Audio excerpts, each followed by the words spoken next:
So, good morning mga gar. Meron nga pala tayo ditong nakataas na Mitsubishi Galant. So, ito yung ating pagkakabalan ngayon mga gar. So, bale may natanggal na tayo dito. So, bale ang gagawin natin dito mga gar is bababa natin ang makina. Dahil kitang-kita nyo naman yan. Baskagang kahimtang. Dahil kitang-kita nyo naman yan mga gar. Puro tulo. Tatanggalin natin yan. Gagamitan natin yan ng biojaysic. Ay, hindi lang pala biojaysic. Basta, kailangan matanggal natin ang tulo. So, yan. Tsaka ito mga gar. Papalit tayo niyan. Kita nyo naman yung kanyang bossing. Gusto na talagang sumuko. 1998 pa yan. Di yata napapalit. Bale, 4 na support ang papalitan natin dyan mga gar. Tapos medyo lang mahirapan tayo dito sa isa. Masyadong gipit ang kahimtang mga gar. Tapos ang isang pa natin dito mga gar, ibababa natin ang makina. Kaya natin ibababa mga gar. Dahil dito sa kanyang transmission, yung first gear na to mga gar, sumasabit mga gar. Hindi siya basta pumapasok. Siguro waskagang kahimtang niyan sa loob. So yan, kitang-kita nyo ng pakaraming tulo-tulo niyan mga gar. Kailangan natin yan antibiotic. Yun ang kailangan pala natin. Tapos dito tayo mga gar. So ito, papalitin tayo. Marami natin papalitan dito. Yan, binaklas na namin yan. Dahil yung bearing na to magkabilaan is papalitan din natin. Tapos yung mga bossing, gaya nitong clamp bossing. So bali lahat ng mga garis gagawin natin para maging running good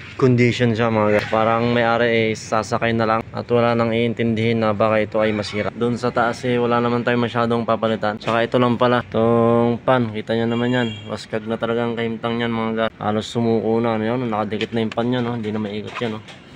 Tingnan nyo naman kung ano nangyari.